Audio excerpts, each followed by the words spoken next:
Hi ಎಲ್ರಿಗೂ ನಮಸ್ಕಾರ. ನಿನ್ನೆ ಬಿಗ್ ಬಾಸಲ್ಲಿ ರಕ್ಷಿತಾ ಶೆಟ್ಟಿ ಆ ಸೀಕ್ರೆಟ್ ರೂಮಲ್ಲಿ ಆಡಿದ್ದು ನೋಡಿಬಿಟ್ಟು ಒಂದು ಕ್ಷಣ ತುಂಬ ಶಾಕ್ ಆಯಿತು. ಯಾಕಂದರೆ ರಕ್ಷಿತಾ ಶೆಟ್ಟಿ ಈಗ ಯಾಕೆ ಆಡ್ತಿದ್ದಾಳೆ, ಏನಾಗಿದೆ ಅವಳು, ಯಾಕೆ ಇಷ್ಟೊಂದು ಎಕ್ಸೈಟ್ ಆಗ್ತಿದ್ದಾಳಲ್ಲ ಅಂತ ಹೇಳ್ಬಿಟ್ಟು ತುಂಬ ಆಶ್ಚರ್ಯ ಆಯಿತು. ಆಮೇಲೆ ನೋಡ್ತಾ ನೋಡ್ತಾ ಯಾಕೆ ರಕ್ಷಿತಾ ಹಿಂಗೆ ಆಡ್ತಾಳಂತ ಆಮೇಲೆ ಫ್ಲ್ಯಾಶ್ ಆಗೋಕ್ಕೆ ಸ್ಟಾರ್ಟ್ ಆಯಿತು. ಏನಕ್ಕಂದರೆ ರಕ್ಷಿತಾ ಅಲ್ಲಿ ಬಿಗ್ ಬಾಸ್ ಮನೆಯಲ್ಲಿ ಅವಳು ಯಾರಿಗೆ ಕೆಪೇಬಲ್ ಇದೆ ಅವ್ರನ್ನ ಸೇವ್ ಮಾಡೋಕ್ಕೋಸ್ಕರ ರಕ್ಷಿತಾ ಶೆಟ್ಟಿ ಆ ಥರ ಮಾಡ್ತಾಯಿದ್ಲು. ಸೊ ರಕ್ಷಿತಾ ಶೆಟ್ಟಿಗೆ ಗ್ಯಾರಂಟಿ ಗೊತ್ತಾಗಿತ್ತು ಅಲ್ಲಿ ಗಿಲ್ಲಿ ಮತ್ತು ರಘು ಅವ್ರನ್ನ ಹೊರಗಡೆ ಹಾಕೋಕ್ಕೆ ರಾಶಿಕಾ ಪ್ಲ್ಯಾನ್ ಮಾಡ್ತಾಯಿದ್ಲು. ಸೊ ಗಿಲ್ಲಿ ಮತ್ತು ರಘುನ ಅವಳು ಹೇಗಾದರೂ ಮಾಡಿ ಉಳಿಸ್ಕೋಬೇಕಿತ್ತು ಅಂತ ಹೇಳ್ಬಿಟ್ಟು ರಕ್ಷಿತಾ ಇವನ್ನು ನೋಡ್ತಾಯಿದ್ಲು. ಆಮೇಲೆ ಇನ್ನೊಂದು ವಿಚಾರ, ಯಾಕಂದರೆ ರಾಶಿಕಾ ನಿಜವಾಗ್ಲೂ ಕ್ಯಾಪ್ಟನ್ಶಿಪ್ ಕರೆಕ್ಟಾಗಿ ಮಾಡಲಿಲ್ಲ. ಏನು ಕೇಳ್ತಾ ಇದ್ದೀನಿ ಅಂದರೆ, ಪ್ರತಿಯೊಂದು ಎಲ್ಲೆಲ್ಲಿ ಗಿಲ್ಲಿ ಮತ್ತು ರಘು ಅವರು ಮುಂದಕ್ಕೆ ಹೋಗ್ತಾ ಇದ್ದಾರಂತ ಗೊತ್ತಾದಾಗ ಇವಳು ಬೇಕಂತಲೇ ಫಾಸ್ಟ್ ಕೊಡ್ತಾಯಿದ್ಲು. ಆಮೇಲೆ ಅಬ್ಸರ್ವ್ ಮಾಡಿ, ತುಂಬ ಆ ವಿಟಿಯಲ್ಲಿ ಅಬ್ಸರ್ವ್ ಮಾಡಿ ಪ್ರತಿಯೊಂದರಲ್ಲೂ ಪಾಪ ಅವ್ರು ಇನ್ನೇನು ಅವರೊಂದು ರೀಚ್ ಆಗ್ತಾರೆ ಅವ್ರ ಗೋಲ್ ಅಂದರೆ ಅವರೊಂದು ಏನಾದರೂ ಅದು ಟಾಸ್ಕಲ್ಲಿ ಮುಂದಕ್ಕೆ ಹೋಗ್ತಾರೆ ಅಂದಾಗ ಉದ್ದೇಶಪೂರ್ವಕವಾಗಿ ಅವ್ರನ್ನ ಫಾಸ್ ಮಾಡ್ತಾಯಿದ್ದಿದ್ದು. ಸೊ ರಾಶಿಕನ್ನ ಪ್ಲ್ಯಾನ್ ಏನಿತ್ತಂದರೆ ಸೂರಜ್ ಗೆಲ್ಲಬೇಕಂತ ಇತ್ತು. ಸೊ ಒಂದು ಲೆಕ್ಕದಲ್ಲಿ ನಮ್ಗೆ ಅನಿಸ್ತು ರಕ್ಷಿತಾ ಸೂರಜ್ ಮತ್ತು ಗಿಲ್ಲಿನ ಇದು ಮಾಡ್ಬೋದಿತ್ತು, ಪೇರ್ ಮಾಡ್ಬೋದಿತ್ತು. ಆಮೇಲೆ ಕಾವ್ಯ ಮತ್ತು ಸೂರಜ್ನ ಪೇರ್ ಮಾಡ್ಬೋದಿತ್ತಂತ. ಆ ಥರ ಪೇರ್ ಮಾಡಿದರೂ ಕೂಡ ಗಿಲ್ಲಿ ಅಭಿಮಾನಿಯವರು ರಕ್ಷಿತಂಗೆ ಬಾಯಿ ಬಂದಂಗೆ ಬೈತೀರಾ. ಯಾಕೆ ರಕ್ಷಿತಂಗೆ ಗಿಲ್ಲಿ ಮತ್ತು ರಘು ಅವ್ರನ್ನ ಪೇರ್ ಮಾಡ್ಬೋದಿತ್ತಲ್ಲ, ಅವಳು ಉದ್ದೇಶಪೂರ್ವಕವಾಗಿ ಮಾಡಿದ್ಲು, ಅವಳು ಮೆಂಟಲು ಹಾಗೆ ಹೀಗೆ ಅಂತಿರಲ್ಲ. ಆ್ಯಕ್ಚುಲಿ ರಕ್ಷಿತನ ಪ್ಲ್ಯಾನ್ ಕರೆಕ್ಟಾಗಿತ್ತು. ರಕ್ಷಿತಾ ಏನು ತಿಳ್ಕೊಂಡಿದ್ದಂದರೆ, ಒಂದು ರಘುವರ ಒಂದು ಪರ್ಸ್ನಾಲಿಟಿಗೆ ಒಂದು ಗಿಲ್ಲಿನ ಯಾವ ಥರ ಆದರೂ ಅವರೊಂದು ರೀಚ್ ಮಾಡ್ತಾರೆ. ಯಾಕಂದರೆ ಫಸ್ಟ್ ಗೇಮಲ್ಲಿ ಆ ಟಾಸ್ಕಲ್ಲಿ ವಿನ್ ಮಾಡಿದ್ದೆ ರಘು ಅವರು. ಸೊ ಇದನ್ನು ರಕ್ಷಿತಾ ಕ್ಯಾಚ್ ಮಾಡಿದ್ದಾಳೆ. ಅಲ್ಲ, ನಾನೊಂದು ಅಭಿಮಾನಿಗಳ ಹತ್ರ ಕೇಳ್ತಾ ಇರೋದು, ರಕ್ಷಿತನಲ್ಲಿ ಬರೀ ಹುಡುಕ್ತಾ ಇದ್ದೀರಲ್ವಾ, ರಕ್ಷಿತನ ಬರೀ ಹುಡುಕ್ತಿದ್ದೀರಲ್ಲ, ನಿಮ್ಗೇನು ಅನಿಸಲ್ವಾ? ಯಾಕೆ ರಕ್ಷಿತನಲ್ಲಿ ನಿಮ್ಗೆ ಏನೂ ಒಳ್ಳೆತನನೇ ಕಾಣಲಿಲ್ವಾ? ಅವಳು ಸೈಕೋ, ಅವಳು ಮೆಂಟಲು, ಅವಳು ಹಾಗೆ ಹೀಗೆ ಅಂತ ಬೈತಿರಲ್ಲ. ಅವಳನ್ನ ಆ ಥರ ಮೆಂಟಲಿ ಪ್ರೆಷರ್ ಕೊಡ್ತಾ ಇದೆ ಸೀಕ್ರೆಟ್ ರೂಮಲ್ಲಿ. ಯಾಕಂದರೆ ಒಂದು ಹಕ್ಕಿ ಹಾರಾಡ್ತಿರೋ ಒಂದು ಹಕ್ಕಿನ ಒಂದು ಪಂಜರದಲ್ಲಿ ಕೂಡು ಹಾಕಿದ್ದಾರೆ. ಯಾಕಂದರೆ ರಕ್ಷಿತಾ ಎಲ್ಲರ ಜೊತೆನೂ ಚೆನ್ನಾಗಿರೋಕ್ಕೆ ಇಷ್ಟಪಡ್ತಾಳೆ. ಅದು ಹೋಗಿ ಧ್ರುವಂತೂ ಅವರಿಗೆ ಖಂಡಿತ ಗೊತ್ತು, ಈ ಕ್ಯಾಮರಾದ ಮುಂದೆ ರಕ್ಷಿತಾ ಹೇಗಾರು ಮಾಡಿಬಿಟ್ಟು ಅವಳನ್ನ ಒಂಥರ ಮೆಂಟಲಿ ಅವಳನ್ನ ಡಿಸ್ಟರ್ಬ್ ಮಾಡಿಬಿಟ್ಟು ಹೇಗಾರು ಮಾಡಿಬಿಟ್ಟು ಜನರ ಎದುರುಗಡೆ ರಕ್ಷಿತನ ಕೆಟ್ಟವಳಾಗಿ ಮಾಡಬೇಕು ಅನ್ನೋದು ಧ್ರುವಂತಿದ 100% ಪ್ರಯತ್ನ. ಯಾಕಂದರೆ ಧ್ರುವಂತು ನೋಡಿ ನಾರ್ಮಲಾಗಿ ಆಡಲ್ಲ, ಬೇಕಂತ ಧ್ರುವಂತು ಅವಳನ್ನ ತುಂಬ ಇರಿಟೇಟ್ ಮಾಡಿ ಸಿಟ್ಟು ಬರ್ಸ್ತಾ ಇರೋದು, ಅದಂತೂ 100% ಹೌದು.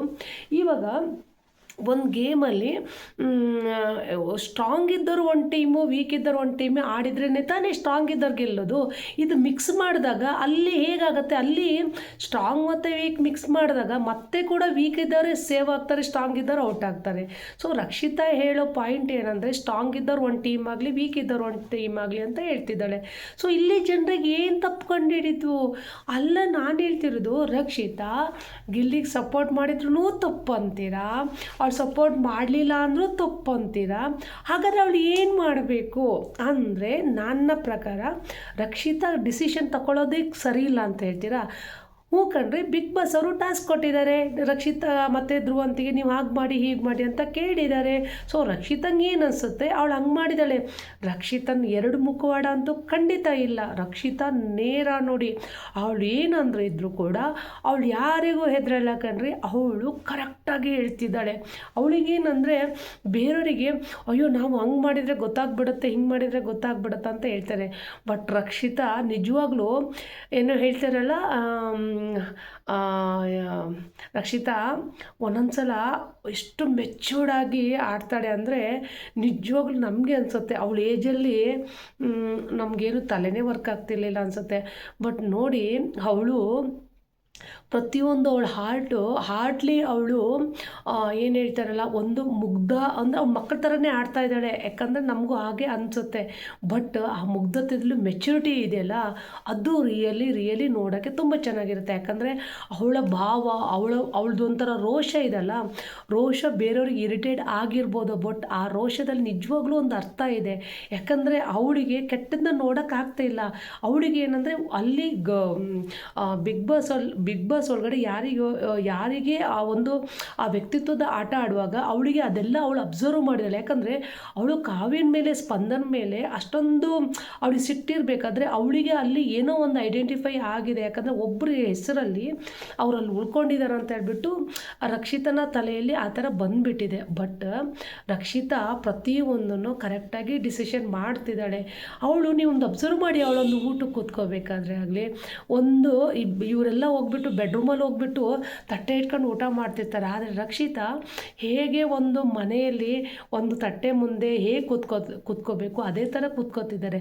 ಅಲ್ಲ ಕಣ್ರಿ, ಪಾಪ ಕುಂದಾಡ್ತಿರೋ ಒಂದು ಜಿಂಕೆನ ಹೋಗಿ ಸೀಕ್ರೆಟ್ ರೂಮಲ್ಲಿ ಹಾಕ್ಬಿಟ್ಟು ಅದ್ರಲ್ಲಿ ಬೇರೆ ಒಂದು ಏನು ಹೇಳ್ತಾರಲ್ಲ, ಒಂದು ಧ್ರುವಂತನ ಒಂದು ಆ ರೂಮಲ್ಲಿ ಹಾಕಿದ್ದೀರ. ಪಾಪ ಅವಳಿಗೆ ಹೆಂಗೆ ಆಗ್ತಿದೆ ಅಂತ ಹೇಳಿದರೆ, ಒಂದೊಂದು ಸಲ ಪಾಪ ವಿಧಿ ಇಲ್ಲದೆ ಅವಳು ಅವ್ರ ಜೊತೆ ಇದು ಟಾಸ್ಕಲ್ಲಿ ಇದು ಮಾಡಬೇಕಾಗತ್ತೆ. ಇಲ್ಲ ಅಂದರೆ ಪಾಪ ತುಂಬ ಇರಿಟೇಟ್ ಮಾಡ್ತಿದ್ದಾನೆ ಧ್ರುವ ಅಂತ ನೀವು ಅಬ್ಸರ್ವ್ ಮಾಡಿ.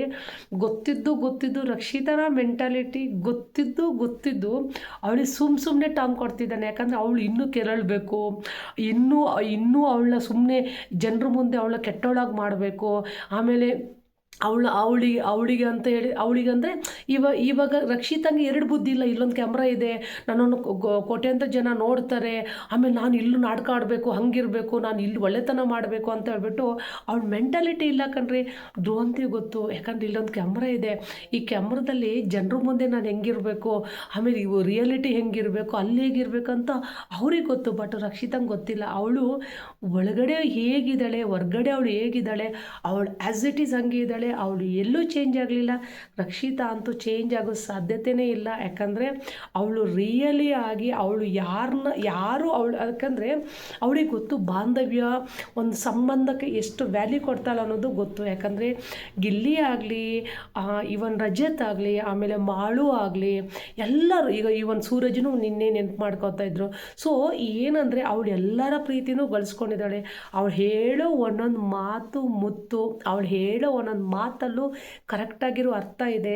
ಅರ್ಥ ಮಾಡ್ಕೊಂಡವರಿಗೆ ರಕ್ಷಿತಾ ಏನಂತ ಗೊತ್ತು, ಅರ್ಥ ಮಾಡ್ಕೊಳ್ದಿದ್ದವರಿಗೆ ಅವಳು ಯಾವತ್ತೂ ಅರ್ಥ ಆಗಲ್ಲ. ಯಾಕಂದರೆ ಒಳ್ಳೆತನನ ನಿಮ್ಮ ಮನಸ್ಸಲ್ಲಿ ಒಳ್ಳೆತನ ಇದ್ದರೆ ಗೊತ್ತಾಗುತ್ತೆ. ಯಾಕಂದರೆ ನೀವು ಅಬ್ಸರ್ವ್ ಮಾಡಿ, 100 ತಪ್ಪು ಮಾಡೋರನ್ನ ಏನೂ ಮಾತಾಡಲ್ಲ ನೀವು. ಅದೇ ಒಂದೇನಾದರೆ ತಪ್ಪು ಮಾಡಿದರೆ ಅದನ್ನೇ ಏನು ಹೇಳ್ತಾರಲ್ಲ, ಅದನ್ನು ಇಷ್ಟು ಹಿಡಿತಿರ್ತೀರ, ತಪ್ಪು ಅಂದ್ಕೊಂಡು. ಆದರೆ ನಮ್ಮ ರಕ್ಷಿತಾ ಎಲ್ಲೂ ತಪ್ಪು ಮಾಡಲ್ಲ. ರಕ್ಷಿತಾ ಕರೆಕ್ಟಾಗಿ ಡಿಸಿಷನ್ ತಗೋತಾಳೆ. ನಮಗಂತೂ ತುಂಬ ಪ್ರೌಡ್ ಆಗ್ತಿದೆ. ರಕ್ಷಿತಾನೇ ನಮ್ಮ ಈ ಸಲ ಬಿಗ್ ಬಾಸಲ್ಲಿ ವಿನ್ನರ್ ಆಗ್ತಾಳೆ ಅನ್ನೋದು ನಮಗಂತೂ ಕಾನ್ಫಿಡೆಂಟ್ ಇದೆ. ನಿಮಗಿದೆಯಾ? ಕಮೆಂಟ್ ಮಾಡಿ.